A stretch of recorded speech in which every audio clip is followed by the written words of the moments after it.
pagkakaisa sa pamamagitan po ng sining ng sayaw, dala po ang biyaya ng ilaw at liwanag. Mga kaibigan, Mindoreños, ang Pandanguitap Oriental Mindoro, The Festival of Lights 2026.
Ipagdiwang biyaya ng liwanag, katuparan ng hiraya, lalawigan kay sagana, marahuyo sa liwanag ng silangan. Karanas sa ating Pandanguitap, ikalat sa buong nayon ang pakiramdam. Alitap-tap sin liwanag, namimimiting pangarap, marahuyo sa liwanag ng silangan. Pandanguitap! Liwanag, liwanag ng Pandanguitap, maranasan, mahalin na sa mga pasiklab. Oriental Mindoro'y nasasabit sa iyong pagdating, tuloy po sa amin.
Liwanag, liwanag ng Pandanguitap, maranasan, mahalin na sa mga pasiklab.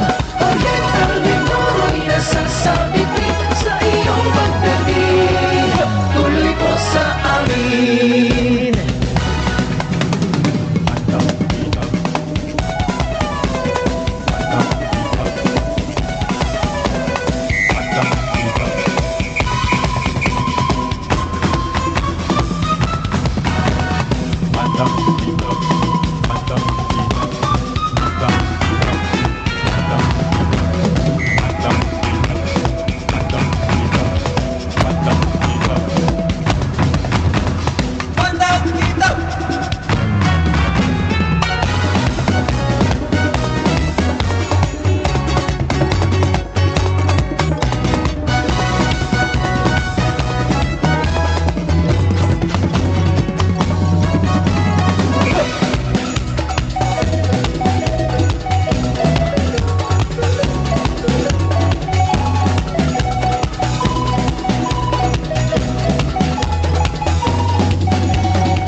Maraming salamat din sa inyong 10 delegasyon para po sa isang makulay at maningning na presentasyon. Mga kaibigan, bigyan po natin sila ng malakas na palakpakan.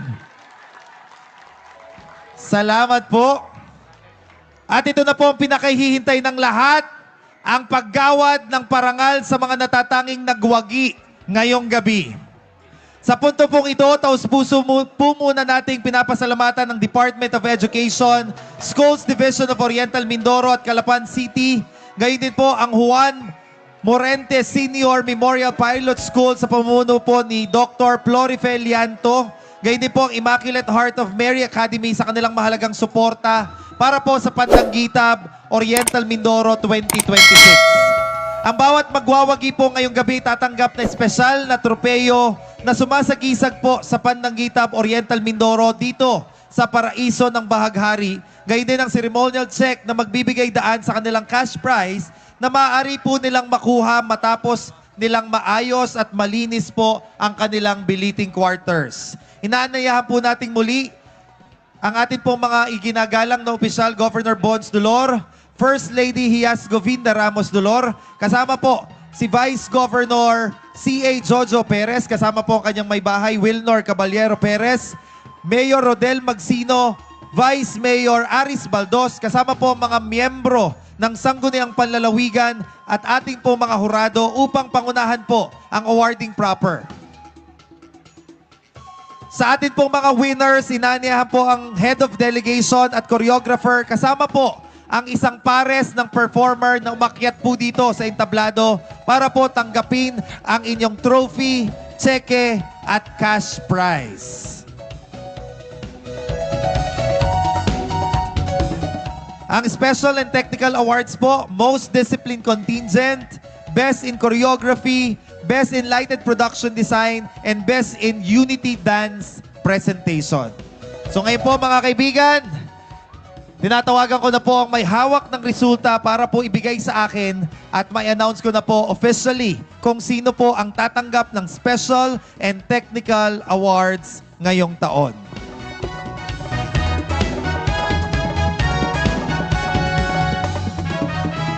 Our most disciplined contingent received 35,000 pesos. Ang pinaka-disiplinado ngayong taon ay nagmula po sa bayan ng Puerto Galera, Indak Paganahis, sa pangunguna po ni Loida P. Villas and Esteban A. Alcantara.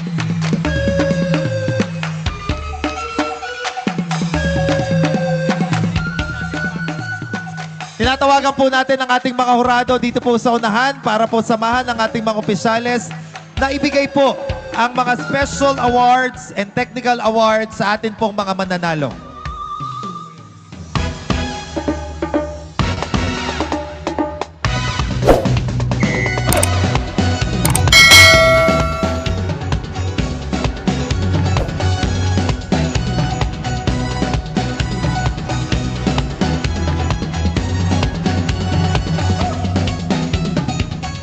At kaya po, dadako po tayo para po tumanggap ng 50,000 pesos. Our best in choreography.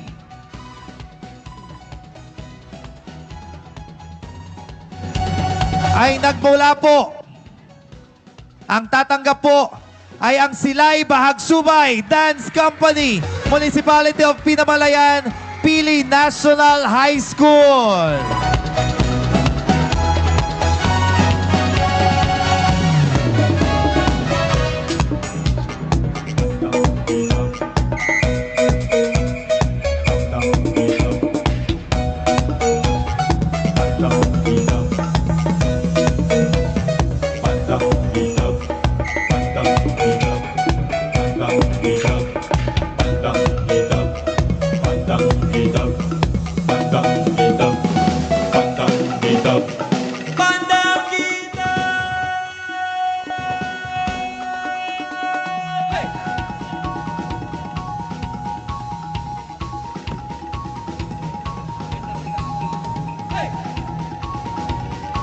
Congratulations po. Palakpakan po natin. 50,000 pesos yan. Wow!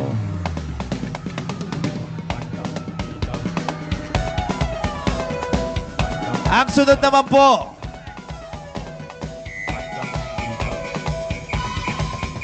ang Best in Lighted Production Design, natatanggap din po ng 50,000 piso.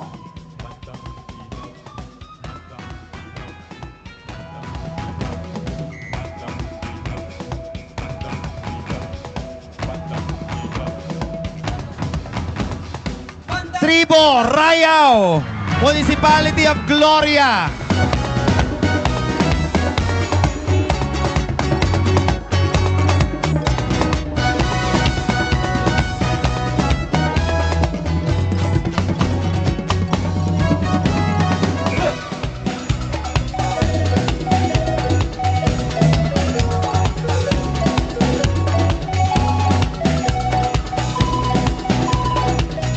Okay, pagbilang ng 5, forfeited. 1, 2, 3.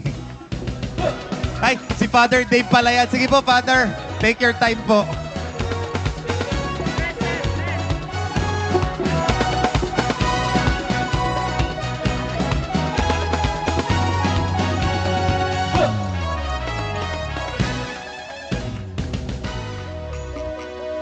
Punta naman po tayo sa Best in Unity Dance Performance.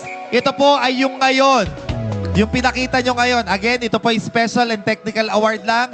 Hindi po itong mga award na nag-receive ngayon, hindi po ito makaka-apekto sa results. Okay? At ang nanalo po, tatanggap ng 50,000 pesos. Best in Unity Dance Performance ay nagmula po sa bayan ng Victoria, Indak Pastores, Good Shepherd Academy.